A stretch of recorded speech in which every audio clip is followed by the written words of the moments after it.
Need some coins for that God Squad you've always wanted? Check out rockbottomcoins.com for the cheapest and fastest coins anywhere. Use code Zirksee at checkout for 10% off your order. And if you guys want to compete in tournaments for cash prizes, check out tourneycrypt.com. The whole thing wobbin'.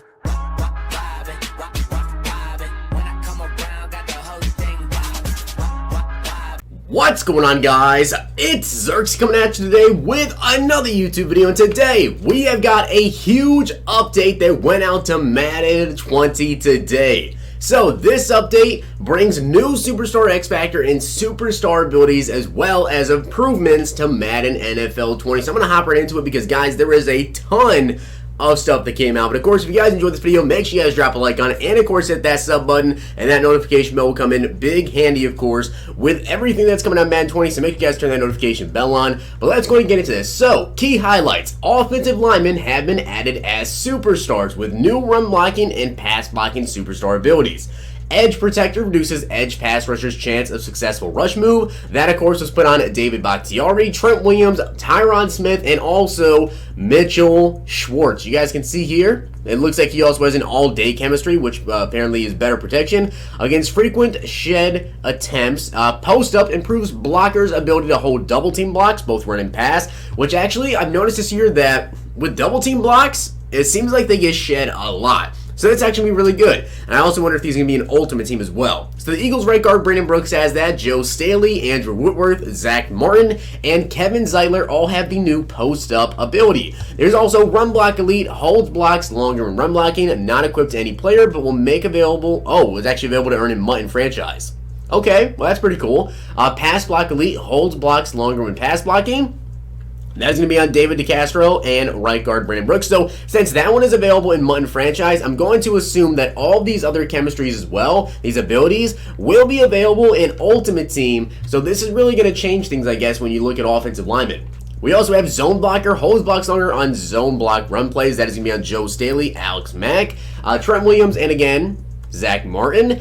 We also have Power Block, holds blocks longer on gap blocked plays. That, of course, is going to be only apparently on Jason Kelsey. Threat Detector detects, indicates, and extra blitzers on 3rd and 4th down plays, and not equipped to any player on the default roster will be available to earn in Mutton franchise. All day, increased wait timer between pass rush move attempts by the defender when engaged on passing plays. That is on Tyron Smith and David Bakhtiari. Nasty Streak, frequent impact blocks smaller defenders when blocking in space. That's on Quentin Nelson, Lane Johnson, and again Jason Kelsey. Polar Elite, more effective at winning block engagements when pulling on run plays. That's going to be on Quentin Nelson and also David DeCastro. Secure Protector is available in Mutton franchise prior to the update.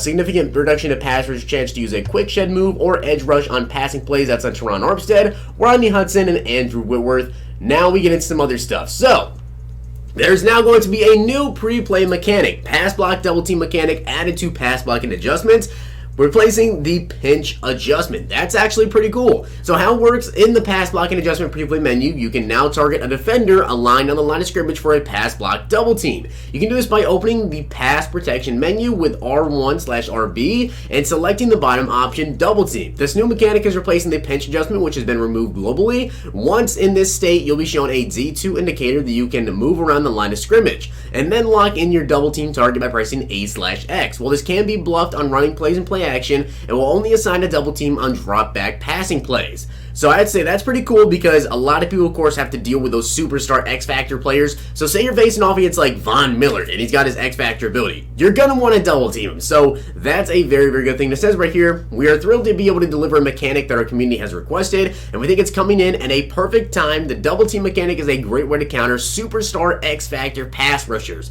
If there's one really important note you need to know about this mechanic, it's that it carries risk. No matter what, when you target a defender to double team, if he's rushing, he will get double teamed. So if the defensive rushing more defenders and blockers, you will likely leave one or more of these rushers unblocked to facilitate the targeted 2v1. So if someone's going to double team your Von Miller, maybe you should bring a cornerback around the edge, and if you do that, you're probably going to be perfectly fine there and just be able to get around that. Now, some other global updates. Of course, we have general stability and connectivity improvements, updated player likeness for the following NFL players and coaches. You guys can see there is a lot of new players. Any Cowboys on this list? Yeah, so Jason Garrett, and that's it for that. Now we get into some other stuff. So we have franchise update scenario engine. Fixed an issue causing characters added to the league during the fantasy draft from re-triggering the preseason scenario. They also fixed a preseason scenario causing the player to get negative coach feedback after achieving a QB rating of 95 or higher in preseason game 2. Fix an issue causing the user to get a development trade increase scenario while still having a hidden development trade. Fix an issue causing a player created on the front end and the important into franchise to get cut before the regular season. Fix an issue causing total yards to not be calculated correctly in some scenarios. They also fixed the scenario referring to the user's character as third rookie to start a season 3-1. Thanks to the franchise improvements here, they changed the label of the default skin tone to be consistent with the skin tone values in player creation. User-created characters no longer have the hidden development trait. Fixed an issue when super simming into OT during a college game could lead to incorrect ball spot placement. They also fixed an issue preventing the college OT rules from being respected after using super sim during the CPU's possession. Prevented the created player portrait from appearing for the opposing player in a head-to-head game. They also fixed the issue preventing a second created character portrait from appearing in the franchise hub. Let's go down to global franchise here. You can see here they fixed it preventing scrambling QBs from accruing the appropriate amount of rushing yards when using super sim. Tuning to decrease the frequency of injuries for running backs. So I guess that's kind of nice if you guys happen to play franchise mode. Now personally, I don't really play franchise that much. It says right here, Patriots Tom Brady will now be prevented from retiring at the end of the first season based on his recently signed contract. Okay, that's pretty nice they did that. You can see there's a ton of stuff that they are making changes to with franchise. Increased the number of improviser QBs generated in draft classes. There is a ton of stuff. We also have some improvements to the fantasy draft. Removed overall from draft feedback, text descriptions. Fixed an issue displaying messages. You have no picks remaining after reaching round 6. All offensive line positions have had their ability slots increased to 2. That will unlock at 70 overall and 80 overall. Quarterbacks now have access to the Brick Wall X Factor ability. Quarterbacks will have access to the Threat Detector Superstar ability. Double Me has incorrect knockout formation inside of franchise mode. Franchise X Factor database now displays only active abilities. So you can see there's a ton of new updates to franchise. I'm really curious to see the Ultimate Team stuff. There was some presentation stuff as well. Fixed an issue causing gamer tags to appear in post-play presentation of MUT squads. Does it say anything about the top 3?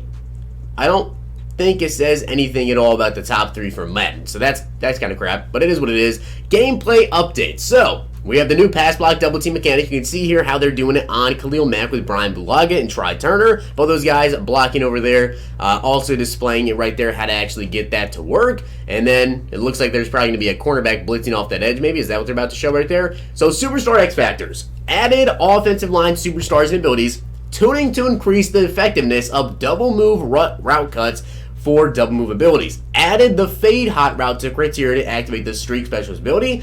Fixed an issue preventing, this is not going to be good. Fixed an issue preventing X Factor zone progress from populating correctly on the first play after restarted game session. Tuning to decrease blocking boost on Pinnacle Guru inside zone, outside zone Guru, fast break, and protected by 50%.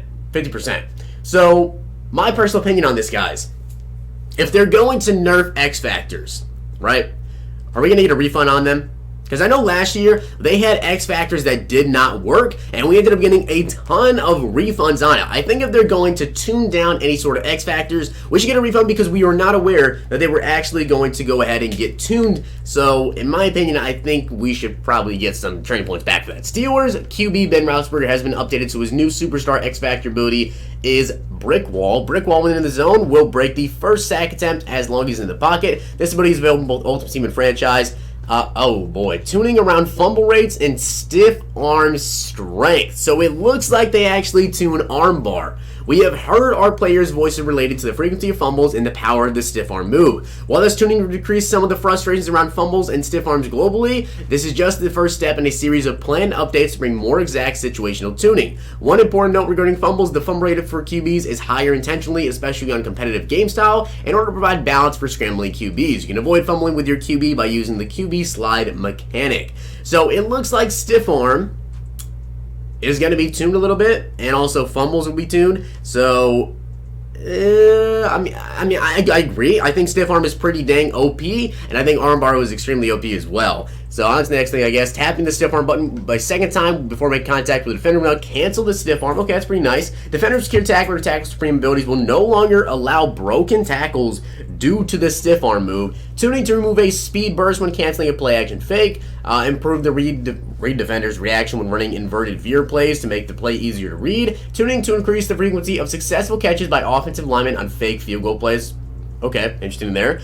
Tuning to decrease the frequency of AI control players diving at the pile or ball carrier late into or after the play. Avoid accurate passes getting thrown too low on RPO throws. Bug fixes and animations. Okay, so causing a receiver to warp off the ground into a tackle following a possession catch. Making it difficult to tackle the ball carrier during a standing hurdle. Fix an issue causing the first tackle to be missed versus a precision hurdle. Sometimes preventing a ball carrier from being tackled while getting up off the ground. They also fix the issue preventing the QB from fumbling during a specific hit stick tackle. They fix an issue causing the QB to sometimes get frozen on the ground after a sacked fumble. Let's see. AI control QB sometimes drop back too far, causing a defender to warp with the ground into a sack. Fix an issue sometimes, causing missed tackles of receivers right as the ball is being caught. I've definitely noticed that one. Fix an issue causing defenders to leave their coverage assignments after the QB would break a tackle as a ball carrier in the backfield. I haven't seen that. They fix an issue causing the running back to slide at the start of the play when flipping a fake jet power pass. Fix an issue sometimes causing a man coverage defender to run forward when defending a streak route, causing the ball to warp from one hand to the other when throwing on the run with a left-handed QB. Haven't seen that.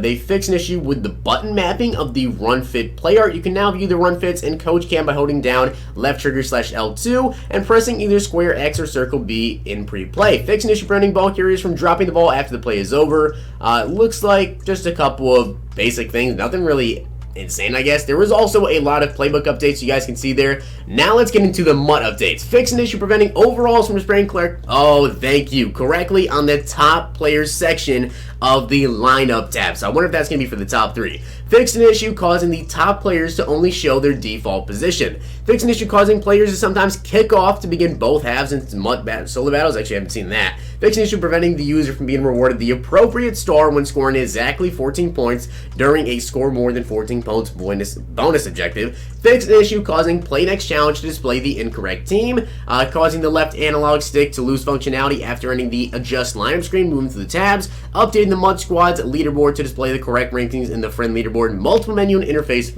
improvements, and there's also a couple of PC updates as well. So you guys can see this was a huge update. There's honestly so much stuff going on in this. I don't even know what to focus on. I guess tuning of armbar is pretty big. Besides that, just a lot of stuff. So comment down below what you guys think about all these updates, and do you think we actually get some of our training points back if you guys went ahead and used any of those X Factor abilities that actually got nerfed? Personally, I think that we should. But with that being said, I hope you guys did enjoy the video, and if you did, smack the like button, subscribe, and comment down below what you guys think. I'll see you guys next time.